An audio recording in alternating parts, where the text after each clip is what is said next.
Bienvenidas y bienvenidos a la sesión de Historia de México. Soy el profesor Hugo Robledo. Y yo soy Leslie Mendívil. En esta ocasión hablaremos de las expediciones españolas y del proceso de conquista en Mesoamérica. Pero antes, recuerden lavarse las manos frecuentemente con agua y jabón durante al menos 20 segundos. Si necesitan salir, usen de forma correcta su cubrebocas y mantengan la sana distancia.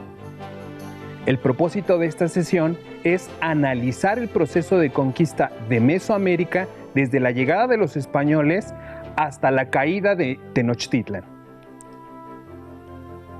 Como recordarán, a principios del siglo XVI, Mesoamérica era un conjunto de cientos de señoríos. Muchos de ellos estaban sometidos al poderío de la Triple Alianza. Es cierto, comúnmente nos imaginamos que los españoles llegaron a conquistar una nación o pueblo, pero la verdad es que se encontraron con gran diversidad de culturas, muchas de ellas bajo el dominio de los mexicas. Solo algunos de estos señoríos gozaban de independencia, como los tlaxcaltecas, los purépechas y ciertos pueblos mayas en el sur de nuestro actual territorio y Centroamérica. En este contexto, los españoles emprendieron exploraciones hacia las costas mexicanas desde Cuba.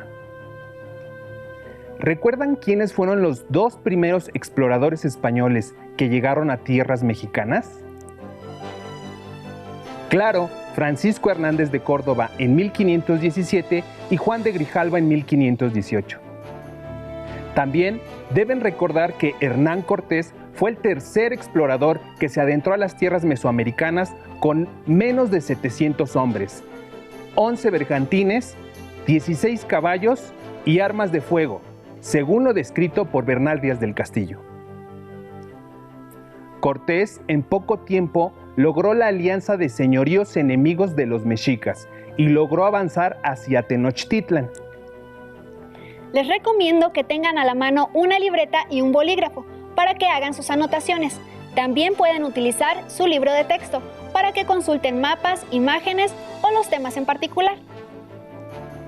Ahora leeré un texto que explica el dolor del pueblo mexica al ver su ciudad derrotada. La descripción es parte del libro Visión de los Vencidos, Relaciones Indígenas de la Conquista. La traducción y selección pertenece a Miguel León Portilla. El título es Los últimos días del sitio de Tenochtitlan. Y todo esto pasó con nosotros. Nosotros lo vimos. Nosotros lo admiramos. Con esta lamentosa y triste suerte, nos vimos angustiados. En los caminos yacen dardos rotos. Los cabellos están esparcidos. Destechadas están las casas. Enrojecidos tienen sus muros. Gusanos pululan por las calles y plazas, y en las paredes están salpicados los sesos. Rojas están las aguas, están como teñidas, y cuando las bebimos es como si bebiéramos agua de salitre. Golpeábamos, en tanto, los muros de adobe, y era nuestra herencia una red de agujeros. Con los escudos fue su resguardo, pero ni con escudos puede ser sostenida su soledad. Hemos comido palos de colorín, hemos masticado grama salitrosa, piedras de adobe, lagartijas, ratones, tierra de polvo, gusanos.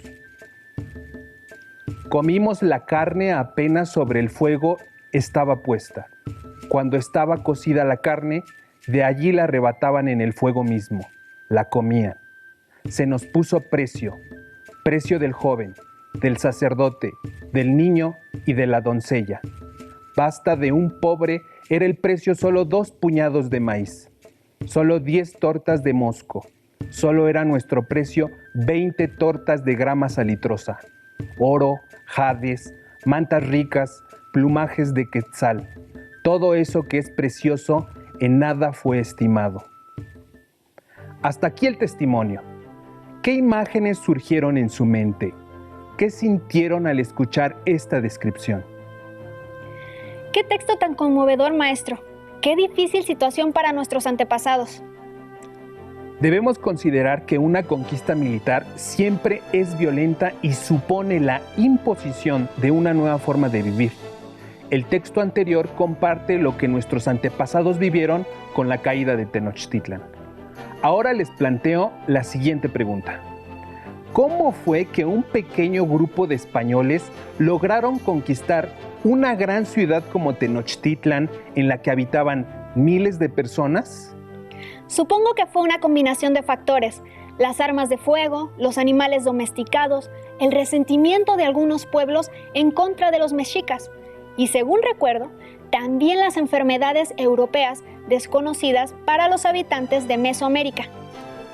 Como saben, los antecedentes de la conquista de Mesoamérica se originaron en Cuba. De esa isla partieron 3 expediciones.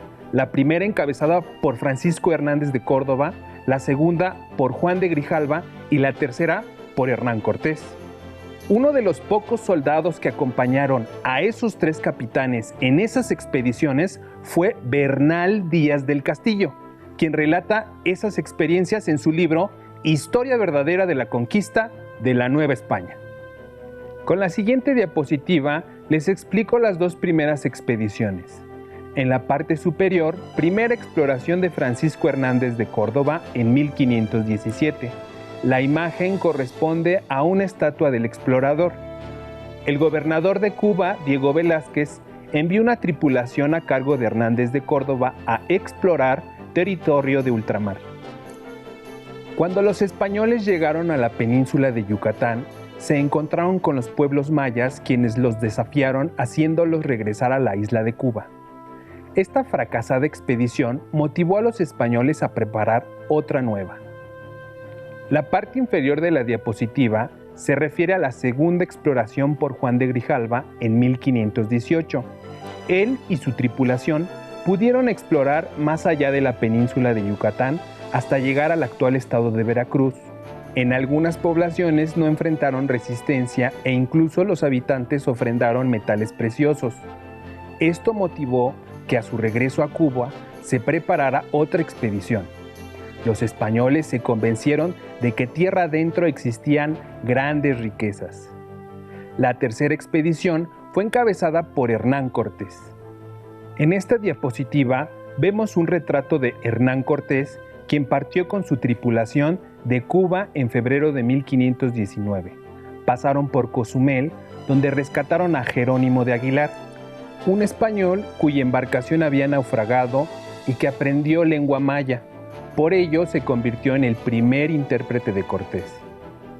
Después llegaron a Centla, hoy Tabasco, donde enfrentaron la primera batalla contra los mayas, chontales, quienes estaban decididos y preparados para combatir a los españoles, porque ya sabían de ellos por expediciones anteriores. Posterior a la derrota de los mayas, su gobernante envió como obsequios a los españoles jade, pieles de animales, turquesa, animales domésticos, plumas de aves preciosas y 20 jóvenes, entre ellas Malitzin, quien fue bautizada por los españoles como Marina. Malitzin hablaba maya chontal y náhuatl, por ello se convirtió también en intérprete. El 21 de abril de 1519, Cortés desembarcó en Chalchicueyecan, hoy Veracruz, donde fundó la Villa Rica de la Veracruz y estableció el primer ayuntamiento. Este hecho se considera el inicio de la campaña militar de conquista y colonización del territorio de Mesoamérica. En la Villa Rica de la Veracruz, Cortés recibió a los primeros mensajeros del Huitlatoani de Tenochtitlan, Moctezuma II, quienes intentaron persuadirlo de no avanzar hacia tierra mexica. A pesar de ello, decidió continuar. En el recorrido se encontró con muchos señoríos, algunos aliados y otros enemigos de los mexicas. Los totonacas estaban en la segunda condición y querían librarse del dominio de la Triple Alianza y su duro sistema de tributo. Persuadidos con la promesa de ser liberados, se aliaron a los españoles y los guiaron a Tlaxcala, señorío no sometido. Al principio los tlaxcaltecas se resistieron a la entrada de los españoles, pero después acordaron una alianza y se enfilaron a Tenochtitlan. En su avance llegaron a Cholula, importante centro religioso dedicado a Quetzalcóatl, donde los españoles fueron bien recibidos, aunque después les dejaron de ofrecer alimentos. Se dice que se enteraron de que cholultecas y mexicas preparaban una trampa contra ellos.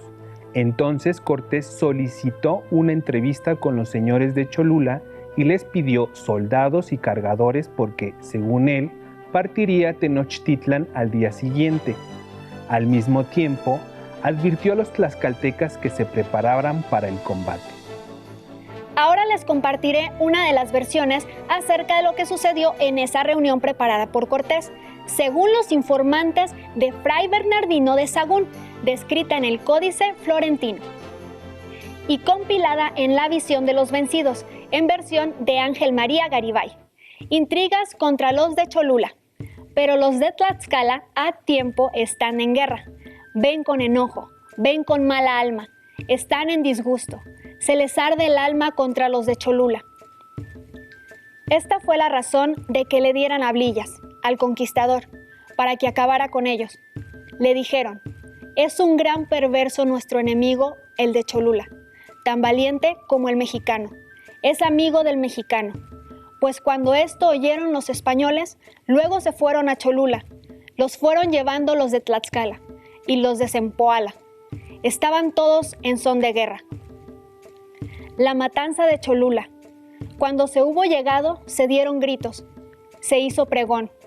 Los guías y también los hombres del pueblo. Hubo reunión en el atrio del dios, pues cuando todos se hubieron reunido, luego se cerraron las entradas, por todos los sitios donde había entrado. En el momento hay acuchillamiento, hay muertes, hay golpes. Nada en su corazón temían los de Cholula. No con espadas, no con escudos hicieron frente a los españoles. No más con perfidia fueron muertos, no más como ciegos murieron, no más sin saberlo murieron. No fue más que con insidias se les echaron encima los de Tlaxcala. Y en tanto que todo esto se hacía, todo se le hacía llegar, se le decía, se le hacía oír a Moctezuma. En cuanto los enviados vienen hasta acá y se van, están dando vueltas de allá a acá. Ya no como quiera se oye, se percibe el relato. Por su parte, la gente humilde nomás está llena de espanto. No hace más que sentirse azorada. Es como si la tierra temblara, como si la tierra girara en torno de los ojos, tal como si le diera vueltas a uno cuando hace ruedos. Todo era una admiración, y después de sucedidas las matanzas de Cholula, ya se pusieron en marcha, ya van hacia México. Van en círculo, van en son de conquista, van alzando el torbellino, el polvo de los caminos. Sus lanzas, sus astiles, que murciélagos semejan, van como resplandeciendo. Así hacen también estruendo, sus cotas de malla, sus cascos de hierro, haciendo van estruendo. Algunos van llevando puesto hierro, van ataviados de hierro, van relumbrando.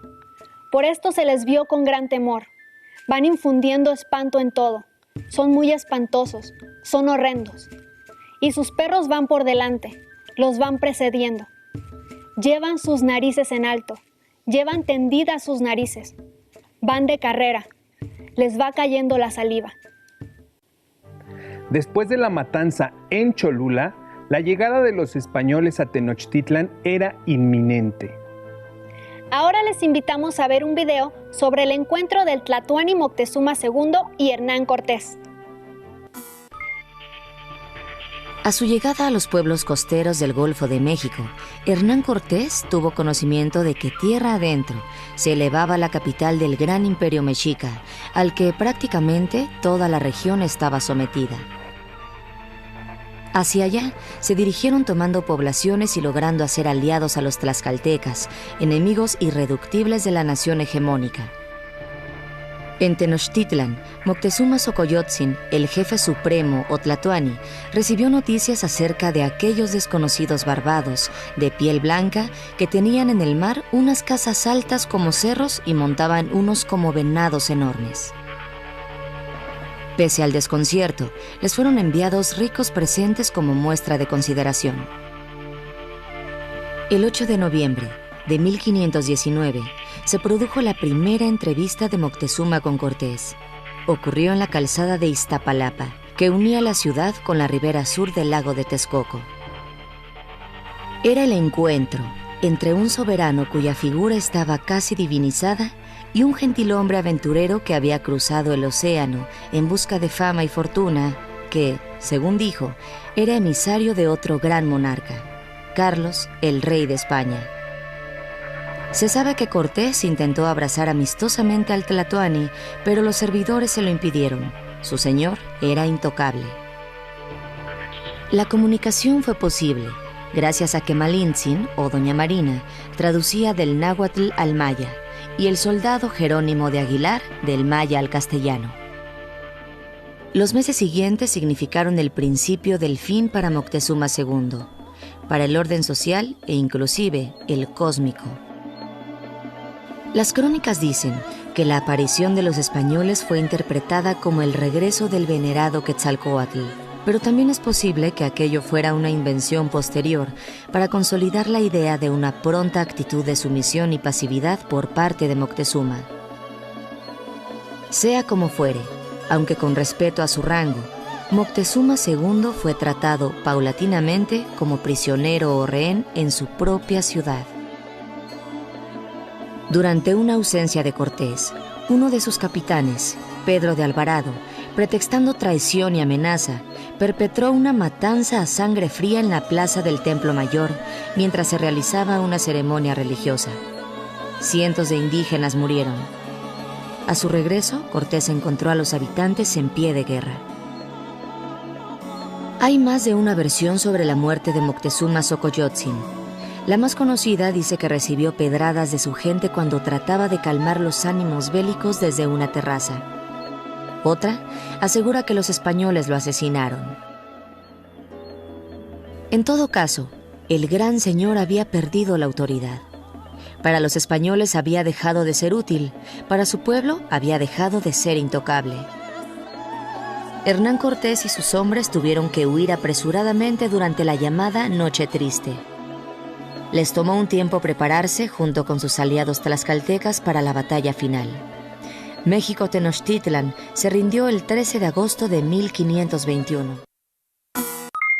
En la pantalla aparece una de las láminas del Códice Azcatitlan, elaborado en el siglo XVI. ¿Qué observan en la imagen? ¿Qué acontecimiento suponen representa? La llegada de Cortés y sus aliados a Tenochtitlan. Ahora lo vamos a confirmar. De derecha a izquierda podemos reconocer a una mujer. Es Malintzin o Marina, quien encabeza la comitiva. Detrás de ella, un conquistador cubierto por su armadura. El hombre sin casco representa a Hernán Cortés y está escoltado por sus capitanes españoles.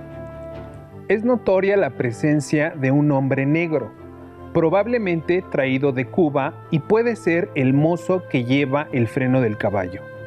Al final de la comitiva se encuentran los cargadores indígenas llamados tamemes, que llevaban comida y provisiones.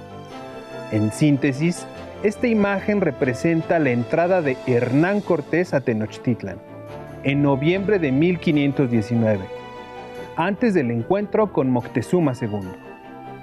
¿Cómo imaginan que fue percibida la ciudad de Tenochtitlan por los españoles?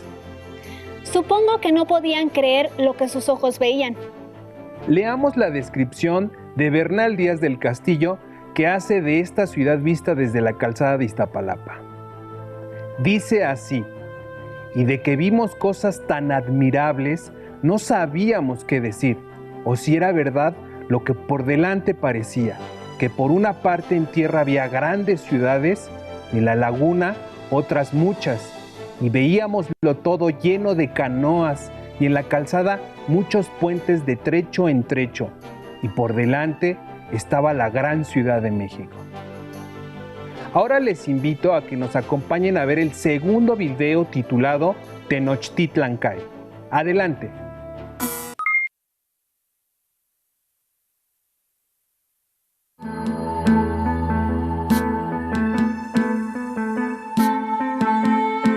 Habían pasado meses de asombro y desconcierto en Tenochtitlan, la capital de los mexicas, con la inusitada presencia de Hernán Cortés y sus soldados, la llamada gente de Castilla.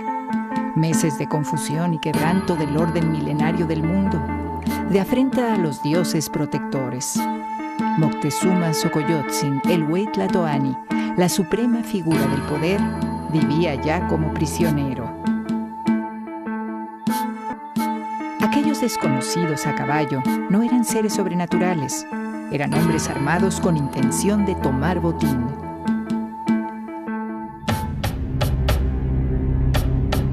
En ausencia de Cortés, el capitán Pedro de Alvarado ordenó una matanza en el recinto del Templo Mayor. Se celebraba la fiesta de Toxcatl, en honor a Huitzilopochtli, por los días de la Pascua de 1520. Fueron cientos los muertos, no se sabe cuántos. Sacerdotes, nobles, danzantes. La sangre corrió como si fuera agua. Tras esto, la clase guerrera Tenochca y Tlatelolca llamó a la rebelión y los españoles tuvieron que refugiarse en las casas reales. Cortés reencontró una ciudad hostil. La población se ocultó y guardó silencio como si reinara la profunda noche. Poco después, Moctezuma Xocoyotzin murió, quizá, como se dijo, alcanzado por una de las piedras que le arrojaron sus súbditos, quizá asesinado por los españoles. Comenzó la guerra, unos por defender lo suyo, los otros por cumplir lo que en todo el orbe, en todos los tiempos, daba fama y gloria, la conquista de un pueblo y su territorio. Los españoles fueron obligados a huir en una jornada nocturna de lluvia llamada Noche Triste, en que trataron de llevarse oro y riquezas, y los fueron perdiendo grotescamente en el agua de los canales junto con hombres y caballos. A la cabeza de los mexicas se puso primero a Cuitláhuac, señor de Iztapalapa, pero murió víctima de la epidemia. Luego fue elegido Hueytlatoani Cuauhtémoc Tlacatecutli, joven señor de Tlatelolco. Les llevó a los españoles un tiempo prepararse para tomar la ciudad lacustre. Construyeron bergantines que penetraran por los canales. Los mexicas buscaron inútilmente el socorro de otros señoríos, enemigos tradicionales, pero quedaron solos en la isla, esperando dentro, a unas sabiendas de que además de unos 800 españoles, además de los caballos y la pólvora, también llegarían más de 20,000 aliados indígenas.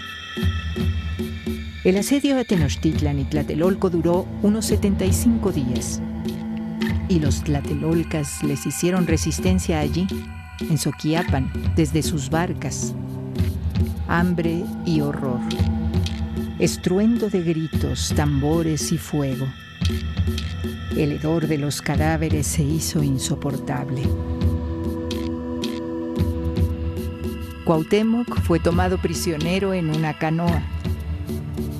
Hernán Cortés escribió al rey de España: y así preso este señor, cesó la guerra, a la cual plació a Dios nuestro Señor dar conclusión martes, día de San Hipólito, que fue 13 de agosto de 1521 años. ¿Qué les pareció? Este video aporta otra pista para responder la pregunta inicial. Refiere la participación de 20,000 indígenas como aliado de los españoles, que hicieron posible la derrota mexica. Como hemos visto, los españoles contaron con varios aliados para hacer caer a Tenochtitlan, pero existe un elemento que tal vez fue el aliado más importante. Para saber a qué me refiero, observemos la siguiente imagen. Están representados indígenas con puntos en el cuerpo, acostados en petates y una cuidadora. ¿Sabes de qué enfermedad se trata? ¿El sarampión? No, la viruela. Una enfermedad provocada por un virus que, según Bernardo García en el libro Nueva Historia General de México, fue introducido en 1520 y en menos de un año costó la vida a un poco más de 3 millones de habitantes. Terrible. Creo que ahora que sufrimos otra pandemia, la del coronavirus, podemos comprender lo duro que fue para nuestros antepasados, pero saldremos adelante. La captura de Cuauhtémoc y la caída de Tenochtitlan iniciaron un largo proceso de colonización en Mesoamérica y Aridoamérica, mismo que continuó con los pueblos de Occidente, purépechas, del sur, mixtecos, zapotecos y mayas, y del norte en Aridamérica, chichimecas. La pregunta inicial de la sesión fue: ¿por qué un grupo pequeño de españoles lograron conquistar una gran ciudad como Tenochtitlan? Debes recordar que los traductores, las alianzas, las enfermedades e incluso las decisiones políticas de las principales autoridades mexicas contribuyeron al triunfo de los españoles. Llegó el momento esperado. Los reto a que elaboren una bitácora de viaje de los españoles, desde que salen de Cuba en 1519 hasta la conquista de México Tenochtitlan el 13 de agosto de 1521. En su bitácora resalten los elementos que consideras propiciaron la conquista de la ciudad de Tenochtitlan. Utilicen su imaginación para narrar los hechos históricos. Recurran a imágenes y colores para decorar. Recuerden que en su libro de texto pueden obtener más información sobre el tema. En su casa seguramente tienen revistas, libros o tal vez un teléfono inteligente con el que puedan investigar más acerca de este proceso histórico en Internet. Listo, terminamos, pero aún nos queda mucho por explorar y descubrir. Así que nos vemos pronto aquí en Aprende en Casa 2. Hasta la próxima. Si tienes dudas o